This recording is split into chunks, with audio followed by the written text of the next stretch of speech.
ওয়ালাইকুম, আমি যারা শ্রীমঙ্গল থেকে আজকে আপনাদের সাথে শেয়ার করব আমার কিছু ব্যস্ততার মধ্যে রান্নার ভিডিও। আজকে আপনাদের কাছে নিয়ে এসেছি রান্নার ভিডিও। মানে আমাদের বিখ্যাত সিলেটের রান্না সাতকরা, মানে হাতকড়া দিয়ে গরুর মাংস। অনেকে এটা চেনেন না তাই দিচ্ছি। তো প্রথমেই চলে যাব রেসিপিতে। তো এখানে আমি তেজপাতা দিয়ে দিলাম। তারপর এখানে আমি বাটা মশলা দিব। পেঁয়াজ 1 চা চামচ, আদা রসুন বাটা 2 চা চামচ, পেঁয়াজ পলা পেঁয়াজ দিয়েছি 1 চামচের মতো। তারপর এখানে তো গরম মশলা, আদা বাটা আর গরম মশলা যেমন লং, এলাচ, দারচিনি এগুলো বেটে নিয়েছি। তারপর মরিচের গুঁড়া দিয়েছি 1 চা চামচ, ধনিয়া গুঁড়া 1 চা চামচ, হলুদ 1 চা চামচ, জিরা কিন্তু আমি বেটে নিয়েছি তাই জিরাটা আপনারা দেখতে পাচ্ছেন না। মাংসের মশলা দিয়েছি একটুখানি, আর হচ্ছে আর কি গরম মশলা দিয়েছি, মানে পাউডার যে গরম মশলা সেটা দিয়েছি। তো ভালো করে মাখতে হবে, যত মাখবো ততই কিন্তু মাংসটা সুন্দর হবে। তো আমার বোন ক্যামেরা ধরেছে তাই ক্যামেরাটা অনেক নাচানাচি করছে। হ্যাঁ, সে হাতকে অনেক নাচাইছে এই জন্য। তো তারপর একটু তেল দিয়ে দিয়েছি, তেল দিয়ে মাংসটাকে ভালো করে মাখাবো, মানে মাখতে হবে ভালো করে যেন মাংসের গায়ে লেগে যায়। তো আমি মাংসের সবসময় ছোটো পিস খেতে পছন্দ করি, তাই এখানে আমি যেহেতু আমার মতো করে রান্না করব তাই মাংসের পিসগুলো ওদের জন্য বড় টুকরা দিয়ে আমি আমার জন্য কিছু মাংস পিস ছোট করে নিয়েছিলাম। আমার কাছে ভালো লাগে ছোটো পিসের, বাট আমি গরু মাংস লাভার না, আমি এত গরু মাংস পছন্দ করি না। তো এখানে আমি কষিয়ে রান্না করব তাই প্রথমেই পেঁয়াজ ফলা দিয়ে দিয়েছিলাম। তারপর দিয়েছি আবার যে অবশিষ্টগুলো ছিল, মানে পেঁয়াজ রসুন বাটা ওইগুলো দিয়েছি, আদা বাটা দিয়েছি 1 চা চামচ, পরে আবার তারপরে এই যে গরম মশলা জিরা বাটা এগুলো দিয়েছি। এখন শুধু কষাবো, যত কষবে মাংস ততই মজা হবে, তার জন্য আমাকে ভালো করে কষাতে হবে। তারপর এই যে আমি এখন কষিয়ে নিচ্ছি। 5 মিনিট দেখিয়েছি, বাট 5 মিনিটের উপরে আমি কষিয়েছি, কারণ যে পেঁয়াজ এবং আদা রসুন এগুলোর একটা বাজে কিন্তু গন্ধ করে। যত আপনি ঢেকে কষাবেন, মানে হাঁড়ি উপরে দিয়ে, বা এটাকে কি বলে, খন্তি নাকি, সরি সরি সরি ঢাকনা ঢাকনা ঢাকনা দিয়ে কষিয়ে নেবেন। আমার একটা না একটা কথা ভুল হবেই। হ্যাঁ, তো এখানে আমি তারপর মশলাগুলো দিয়ে দিব, গরম মশলাগুলো, গুঁড়া মশলাগুলো, পাউডার মশলা যেগুলো সেগুলো আমি অ্যাড করে নিচ্ছি। মরিচ, আমরা স্পাইসি লাভার তাই অনেক ঝাল পছন্দ করে আমার পরিবারের মানুষ, আমি এত বেশি খাই না। তো তারপর এই মশলাটা হচ্ছে গিয়ে এত বেশি ঝাল না, মানে এই যে মরিচের যে ইয়েটা এত ঝাল না। তো মরিচ দিয়েছি 2 চা চামচ, হলুদ দিয়েছি 1 চামচ, আর ভিডিওতে তো দেখছেন, বলার কি আছে ভাই। গরম গরুর মাংসের মশলা দিয়েছি রাঁধুনি, আর গরম মশলা দিয়েছি, এগুলো দিচ্ছি। তো একটা কথা বলতে চাই, এখানে হচ্ছে মাংসের যে মশলাটা সেটা আপনারা 1 চামচ দিবেন। 1 কেজি মাংস অনুযায়ী আপনারা হচ্ছে গিয়ে 1 চামচের মতো দিবেন। তো এখানে আমি এখন ভালো করে নাড়তে নাড়তে কষিয়ে নিব। আসলে না, তারপর আমি আরও কষিয়েছি। এই দেখুন, স্পাইসি লাভার হলে কতবার মরিচ দিতে হয়। আমি মরিচটা তারপর আবারও অ্যাড করেছি। ভালো করে এখন আমি কষিয়ে নিব এটাকে। তেল ঝোল যখন ছাড়বে তখন মাংস দিব। ভালো করে কষাতে হবে।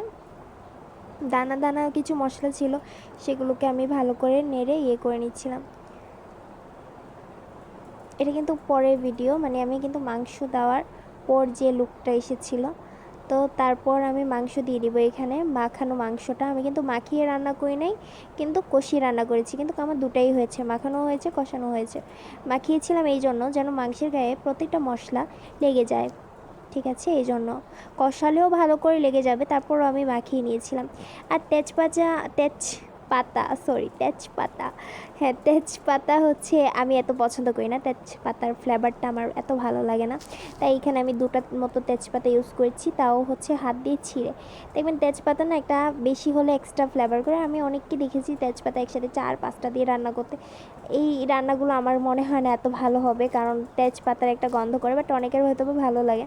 তো এখানে চামচের মধ্যে কিছু মশলা ছিল, সেগুলোকে আমি ঝুলের মধ্যে দিয়ে দিয়েছি।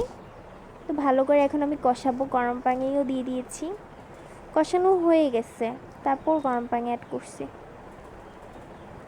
এই দেখুন কি সুন্দর দেখাচ্ছে, অনেক গ্রেভি হয়েছে। এই দেখুন কষিয়ে তারপর আবার কষে গেছে। পানিটা দেওয়ার পরে মানে ওই যে থালা ধুয়ে পানিটা দিচ্ছি, ওইটা দিলে একটা ফ্লেভার আসবে আর ভালো লাগে। আম্মুদেরকে দেখতাম সব সময়। তো আমি কিন্তু প্রফেশনালি রান্না করি না, আজকে করলাম। আমি এবং আমার বোনরা সবাই রান্না পারি টুকটাক, বাট আম্মুদের মতো হবে না।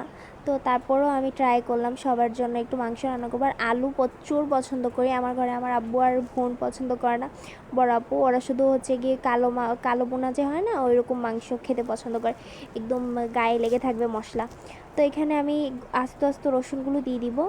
আমার রসুন অনেক ভালো লাগে। কষে যাওয়ার পরে রসুনটা দেখবেন ভাতের সাথে খেতে মাখিয়ে অনেক ভালো লাগে। তো এখানে আমি সাতকরাটা সিদ্ধ দেওয়া হয়ে গেছে। আমার আম্মু সবসময় সিদ্ধ দিয়ে রেখে দেয়। তো সিদ্ধ দিয়ে রেখে দিলে কী হবে, এক্সট্রা একটা ফ্লেভার আছে, ওইটা করবে না। আর তারপর সাতকরাটা আপনারা মানে মাংস নামানোর 10 মিনিট আগে দিয়ে দিবেন। তাহলে কী হবে, মাংসটা আপনার সুন্দর করে মানে মাংসের সাথে সাতকরার যে ফ্লেভারটা ওইটা মিশে যাবে। আর যদি কষানোর সাথে সাথে দিয়ে দেন তাহলে যে সাতকরার যে একটা অরিজিনাল ফ্লেভার ওইটা আপনারা পাবেন না। সাতকরাটা অনেকে চিনেন না, সেটা হচ্ছে একটা লেবু। হ্যাঁ, নন সিলেটি ভাই বোনেরা চিনেন না তো বলে দিচ্ছি, এটা একটা লেবুর মতো। যারা লেবু হয়তো বা আপনারা দেখেছেন যেটা বড় লেবু হয়ে থাকে ওই লেবুরই মতো, কিন্তু এটা অনেকটা জাম্বুরার মতো হয়ে থাকে। আর এটা অনেকটা উপকার। এবং এই লেবুটা হচ্ছে মানে আমরা যারা সিলেটিরা আছি আমরা খেয়ে থাকি। যেমন দেখবেন আপনার খুলনার চুই জাল অনেক বিখ্যাত, তেমন আমাদের সিলেটের মাংস সাতকরাতে বিখ্যাত। মানে সাতকরা দিয়ে মাংস খেতেই হবে। তো এখানে আমি ভাতটা খাচ্ছিলাম। যেদিন রান্না করেছি সেদিন আমি মাংস খাইনি, আমি গতকাল মানে রান্না করেছি আর আজ খেয়েছিলাম। ভাত বাজি দিয়ে খেয়েছিলাম, যেহেতু নাজির শালের ভাতটা দেখবেন ভেজে খেলে অনেকটা পোলাওর মতো লাগে, তাই আমি খাচ্ছিলাম। আর এখানে আমি রসুন নিয়েছিলাম। তো এখানে আমি লেবু এবং পেঁয়াজ দিয়ে খাচ্ছিলাম, যেটা বলছিলাম। হ্যাঁ, চুই জাল যেরকম খুলনার বিখ্যাত, ওরা যেমন চুই জাল চলেই না খুলনার মানুষের, এই মাংস ছাড়া চুই জাল একটা মানে ঝাল রকমের, অনেকটা দারচিনি হয় না ওই রকম গাছের খাল না কি জানি গাছের ডাল, তো ওইটা দিয়ে রান্না করে। আমি কখনো খাইনি, বাট গাছে একবার খাবো চুই জাল। আর আমাদের সাতকরা দিয়ে মানে মাংসটা আমাদের কাছে এত ভালো লাগে, আপনারা খেলে আপনারাও ফ্রেন্ড হয়ে যাবেন। তো সামনে কুরবানি, এই জন্যই আমি রান্না করেছিলাম, কারণ সামনে তো আবার গরু টরু হবে, তো মাংস টাংস আবার খাওয়া যাবে। কিন্তু যেদিন আপনি রান্না করবেন বা যে রান্না করে তার কিন্তু এত একটা ভালো লাগে না, তো পরের দিন খেলে তৃপ্তি করে খাওয়া যায়। তো আমার আলু ভালো লাগে, আর আমি গরু মাংস এমনি তো পছন্দ করি না, তো আমি এখানে মাংসটা পরে রেখে দিয়েছিলাম। তো এখানে আমার কিছু পার্সেল ছিল, এখন সেগুলো ছেড়ে দিয়ে আসবো কুরিয়ার সার্ভিসে। তো এখানে লেবু ছিল, তো এই যে আমি যাচ্ছিলাম গাড়ি দিয়ে। এখানে আনারস ছিল, এগুলো যাবে অনেক দূরে যাবে, চাঁদপুরে যাবে। তো সবাই ভালো থাকবেন, আমার ভিডিওটা দেখবেন, আমার ভিডিওতে লাইক কমেন্ট করে আপনাদের মতামত জানাবেন। আসসালামু আলাইকুম, টাটা।